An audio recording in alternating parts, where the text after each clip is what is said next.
bibliología. Entonces tenemos que aprender a manejar los términos.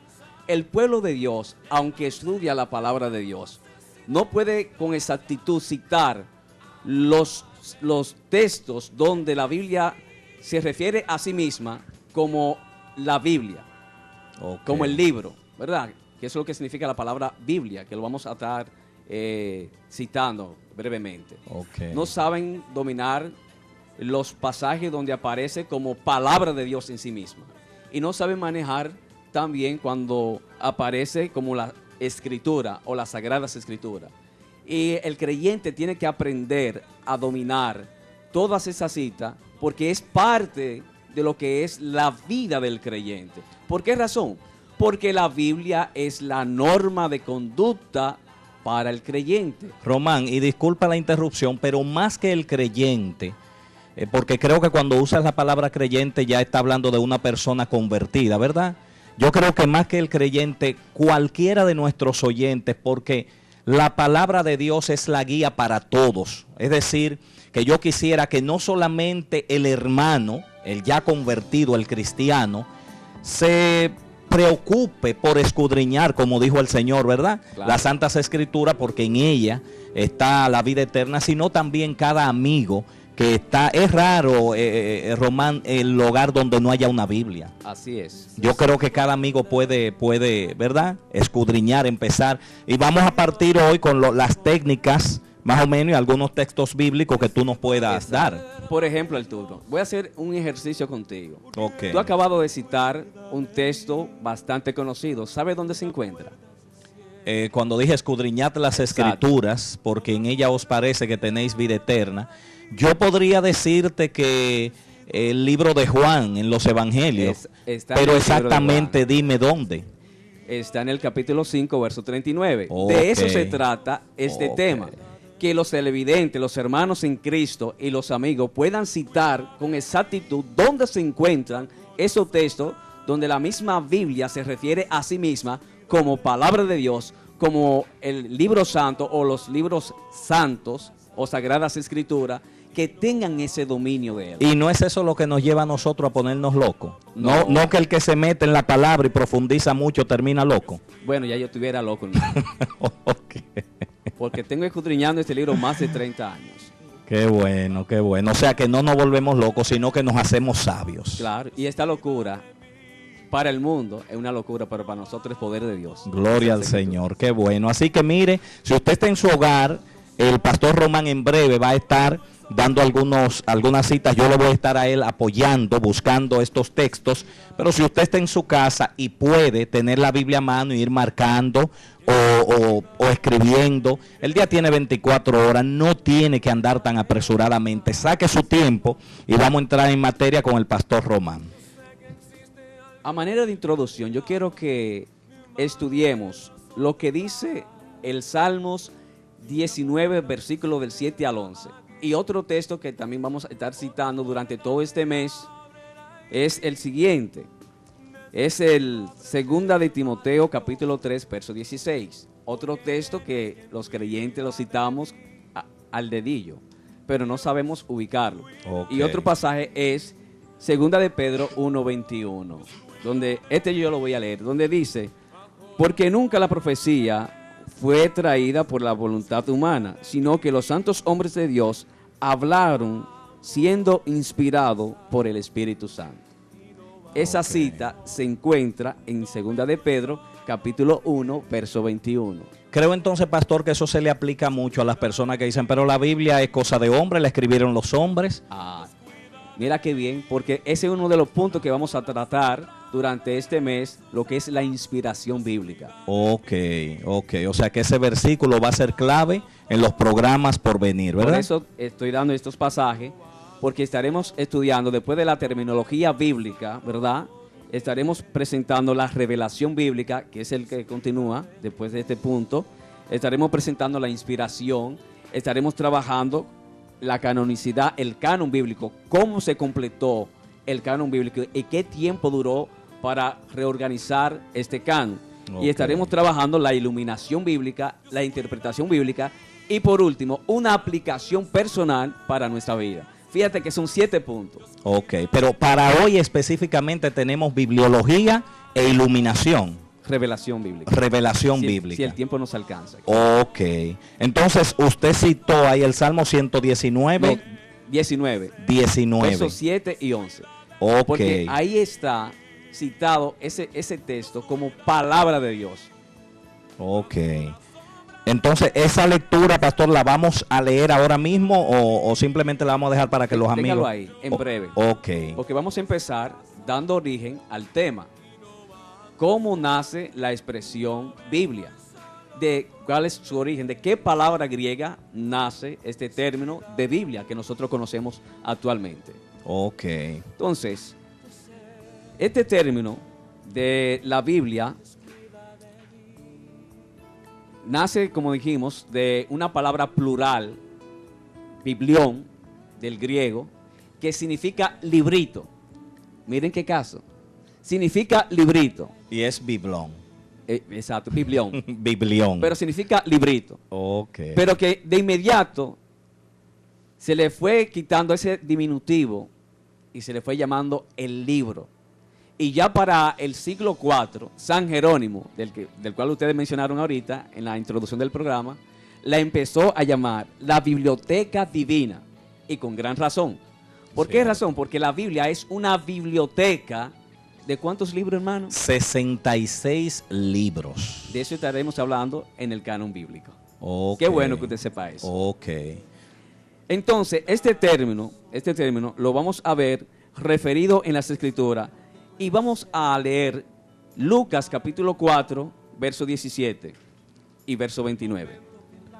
Lucas 4, 17. Sí, allí vamos a encontrar, en estos pasajes que vamos a estar leyendo, refiriéndose al término libro o a los escritos sagrados, haciendo referencia al libro de Dios. Ok, entonces pastor, 4.17, ¿y cuál es el otro? Y el 29. Y el 29. El 4.17 de Lucas, Evangelio según San Lucas, dice: y se le dio el libro del profeta Isaías, y habiendo abierto el libro, halló el lugar donde estaba escrito. O sea que ahí se refiere al la libro, la Biblia. Esa palabra griega que significa biblión, que significa Biblia para nosotros. Ok, entonces el 29 del mismo capítulo. Del mismo capítulo 4 de San Lucas dice: y levantándose le echaron fuera de la ciudad y le llevaron hasta la cumbre del monte sobre el cual estaba edificada la ciudad de ellos para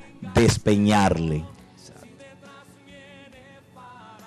Hay otra cita que yo quiero que tú la cites, que es Apocalipsis capítulo 1, verso 11. Ok, Apocalipsis 1:11. Gloria al Señor. Vamos a ver qué nos dice.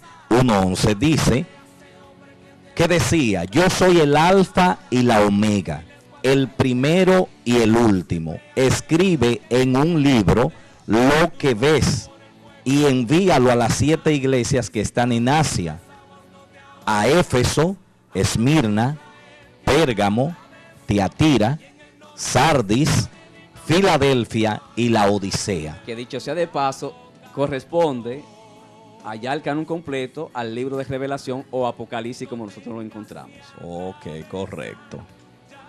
El libro de Apocalipsis. Podemos usar también otro término ahí mismo en el mismo Apocalipsis.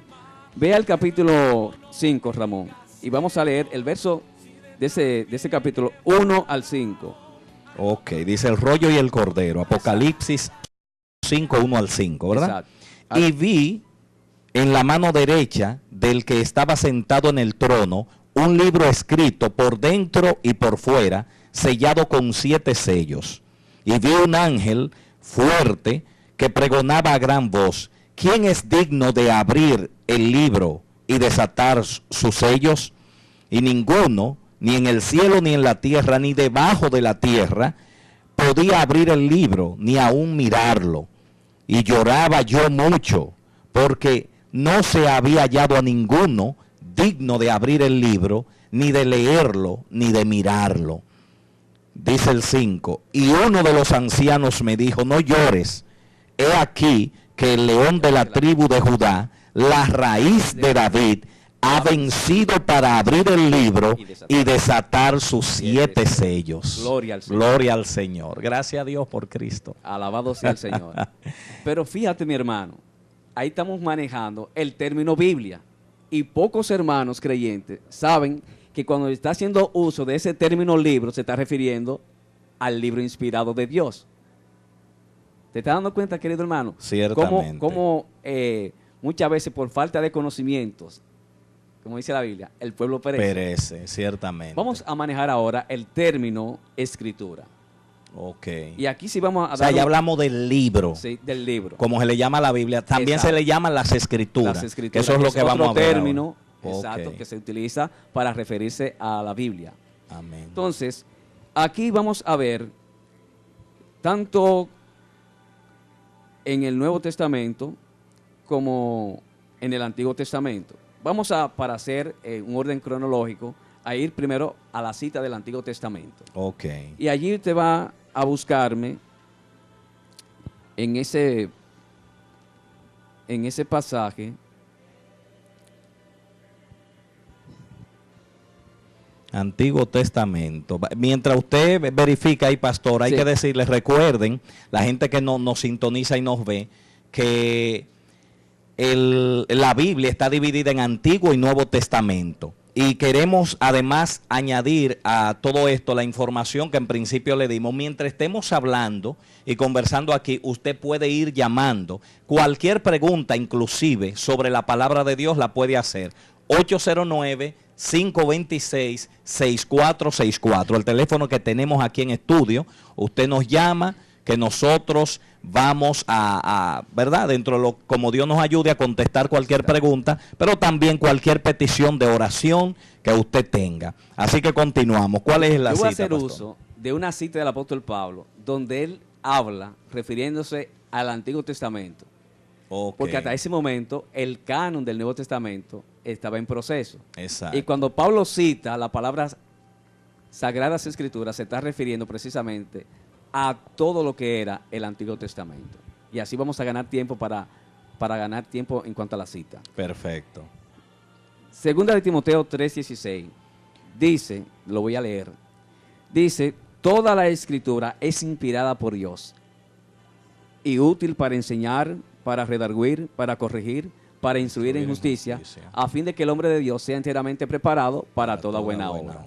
Ahí están los versos 16 y 17 de 2 de Timoteo capítulo 3. Fíjate que aquí el apóstol Pablo está haciendo uso de las Sagradas Escrituras. Toda la Escritura es inspirada por Dios. Y se está refiriendo precisamente al compendio del libro sagrado, que es Biblia. Ciertamente. Pastor, pero cuando se habla de inspiración, ¿qué es? Porque, por ejemplo, mira el caso de Moisés. Moisés no vivió el tiempo del principio, sin embargo, escribe sobre el principio, habla de Génesis. Entonces tiene que ver la inspiración con que Dios incluso traiga a mi mente cosas no vividas por mí. Pienso, ¿verdad? Por esa específicamente inspiración, cuando Dios inspiró a estos hombres, ¿qué fue lo que trabajó en la vida de ellos? Yo no creo que él no conociera esos conceptos, porque en la antigüedad todos los hechos se hacían algo de manera cronológica y eran guardados los sucesos. Yo te puedo citar inclusive la genealogía de Adán, que la menciona el mismo Génesis. Sí. Entonces, eso te dice a ti que los antiguos eran muy cuidadosos en hacer historia de todo lo que le había acontecido en su vida. Okay. Entonces, Moisés hizo lo que estaba a su alcance, indagar, y la inspiración de Dios y esa perfección de Dios hizo que él ordenara las cosas tal como la vemos allí. Ok, o sea que Dios no solo, o sea, yo como hombre pongo mi parte, investigo lo que haya que investigar, pero Dios entonces viene a complementar eso, ¿verdad? Claro. Para que sea una realidad lo que yo escriba aquí, no... Por eso es inerrante las escrituras. Y fíjate que sigue una misma línea temática. Ok. Porque si no fue, imagínate que cada escritor escribiera, y aunque Dios preserva el estilo de cada escritor, pero la misma línea, el mismo mensaje, es invariable en la Sagrada Ok. Escritura. El tema principal de la Sagrada Escritura es Jesucristo.